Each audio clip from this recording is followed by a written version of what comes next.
Haleluya, haleluya. Rugare kwamuri mapostora, rugare kwamuri vana veZimbabwe vose vanotenda kuti Jesu Kristo wakauya munyama uye vanopupura kuti mweya mutsvene mweya zvokwadi waJehovha Mwari. Chekutanga notenda Jehovha Mwari anotisvitsa mugomo rake ritsvene rakadai rinonhuhwira upenyu, nyama nemweya zviri pamwe chete. Chekutanga chandoda kutaura ndechekuti isu mapostora hatisi vematongerwo enyika. Vemapostora hatife takaita zvematongerwo enyika, nokuti umambo hwedu hausi wenyika ino asi ndewe kumusoro kudenga kuna Jehovha. Vamwe vapostora vakaunganidzwa mugiraundi munhandare inotamirwa nhabvu, vakaunganidzwa imomo vakatanga kuita zvematongerwo enyika, vakamhura zita raJehovha, vakapa chiprofita chenhema, naizvozvo vakamhura denga raJehovha. Fume mangwana makuseni shamhu yaJehovha yakarova, naizvozvo aiva madziva akava mazambuko. Haleluya. Naizvozvo nhau yandoda kutaura neyandida kuparidza muzuva ranhasi inhau yematongerwo enyika ekuZimbabwe, kuti zvikuru sei nyika yeZimbabwe ngaitsvage Jehovha imudane achawanika, nokuti vanofanira kuziva kuti umambo hwedu hausi wenyika ino asi ndewe kumusoro kudenga, kuti kana zvose zvinoitwa pasi pezuva kana zvichimwe zvaitwa tichadzokera kuvhu, takabva kuvhu. Naizvozvo hatingarwiri ivhu uko kwatichadzokera, nokuti kana tichinge tafamba tadaro tadzokera kuvhu, kune kumusha kunofanira kuendwa. Naizvozvo mumwe nemumwe achandozvimiririra pamusaka pemhosva nenhaka dzaakaita panyika. Haleluya. Kana chiri chokwadi zvamazviro kwazvo kuti vakuru vachamisa veMDC, zvamazviro kwazvo vakabirirwa. Ishe Jesu Kristo mushoko rake Bhaibheri anoreva achiti, anokubira nhumbi yako yekunze wanane kumupa nhumbi yemukati. Naizvozvo anondibira gebenzi ndinomupa nebhanere zvese netsvimbo yangu. Anokurova dama rekurudyi mupe nerekuboshwe. Ndo zvinoreva rugwaro rwaJehovha Mwari ari kumusoro kudenga. Naizvozvo kana zviri zvazvokwadi kuti vaED, vatungamiriri veZANU-PF, kuti kana zviri zvazvokwadi kuti zviro kwazvo wakaba sivasarudzo, naizvozvo kuumambo hwekumusoro kudenga hakupinde kana mbavha kana magororo. Naizvozvo kana uchikwanisa kuba ivhu, chingakutadzisa kuba nzizi nenzira dzendarira nendarama dziri kumusoro kudenga chii? Umambo hwekudenga hungapinde makororo kana matsotsi. Umambo hwekudenga hungapinde mhombwe kana vaurayi vabati veropa kana n'anga kana vanouroya. Naizvozvo hapana chivi chakareruka kupfuura chimwe chivi.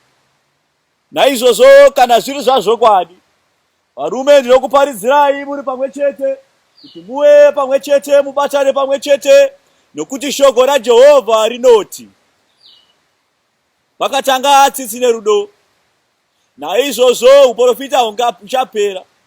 Naizvozvo vendimi vachamira kureketa nendimi dzavo, asi pachasara rudo nezvokwadi riri pakati pavanhu. Mweya werudo nomweya waMwari ngauwanikwe uri pakati pemahwandefa emwoyo wenyu. Zvokwadi yaJehovha ngaiwanikwe iri pakati pemahwandefa emwoyo wenyu.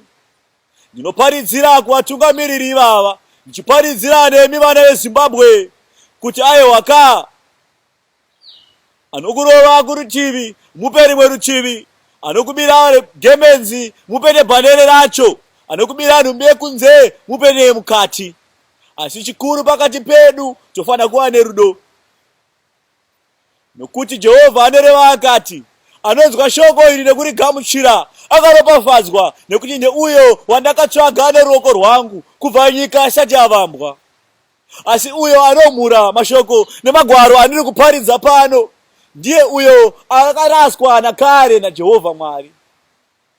Sei ndiri kuzvitaura izvi? Sei ndiri kuzviparidza izvi? Nokuti shoko raJehovha rakareva kudaro. Inzwa munyengetero waJehovha unobva kuna John 17. Rigwaro ndichangoriverenga ndichangoriverenga. Ane nzeve dzokunzwa ngaanzwe. Mavara makuru aripo. John 17. Munyengetero mukuru waJesu. One number. Jesu wakataura izvozvi. Akatarira kudenga akati, Baba, nguva yasvika. Kudzai mwanakomana wenyu, kuti mwanakomana wenyu akukudzei imi.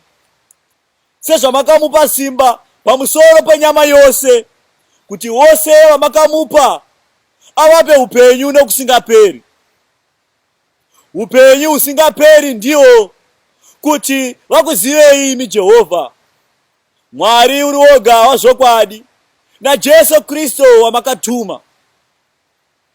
Ndakakuudzai panyika, ndapedza basa ramakandipa kuti ndiriite. Zvino imi Baba, munikudzei pamberi penyu nokukudzwa kwandaiva nako kwamuri nyika isati yavapo. Ndakaratidza vanhu vamakandipa panyika zita renyu. Vakanga vari venyu, mukandipa ivo, vakachengeta shoko renyu. Zvino vanoziva kuti zvose zvamakandipa zvinobva kwamuri Jehovha. Ndinoti, nokuti makavapa mashoko amakandipa, vakaagamuchira, vakaziva zvirokwazvo kuti ndakabva kwamuri, vakatenda kuti ndakatumwa nemi. Ndinovanyengeterera ivo, handinyengeterere nyika, asi avo vamakandipa, nokuti ndo venyu. Zvose zvangu ndezvenyu, nezvenyu ndezvangu. Ndakudzwa mavari. Ini handichiri munyika, asi ivo vari munyika.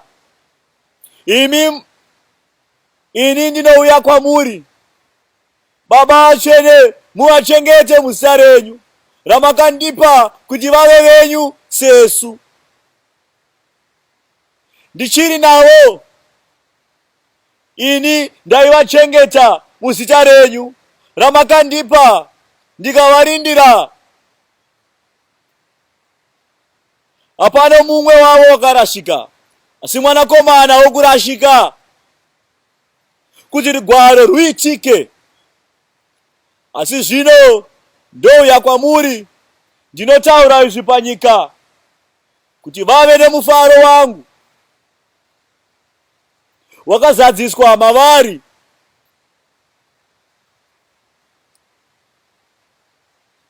Ini ndakavapa shoko renyu, nyika ikavavenga, nokuti havazi venyika, seni handizi wenyika. Handinyengeteri kuti muvabvise panyika, asi kuti muvachengete pano wakaipa. Havazi venyika, seni ndisi wenyika. Muvaite vatsvene muzvokwadi, shoko renyu izvokwadi. Sezvamakandituma panyika imi Jehovha, saizvozvo neni ndakavatuma panyika. Ndinozviita mutsvene nokuda kwavo, nokuti naivo vaitwa vatsvene muzvokwadi. Handinyengetereri ava bedzi, asi naivo vanotendawo kwandiri neshoko ravo, kuti vose vave vamwe. Semi Baba muri mandiri, neni mavari, kuti naivo vari matiri, kuti nyika itende makandituma. Neni ndakavapa kubwinya kwamakandipa, kuti vave vamwe, sesu tiri vamwe. Ini mavari, neni mandiri, vakwanise kuva vamwe, kuti nyika izive kuti makandituma. uye kuti makavada sezvamakandida ini. Baba, ndinoda kuti avo vamakandipa vavewo neni apo panenge ndiri.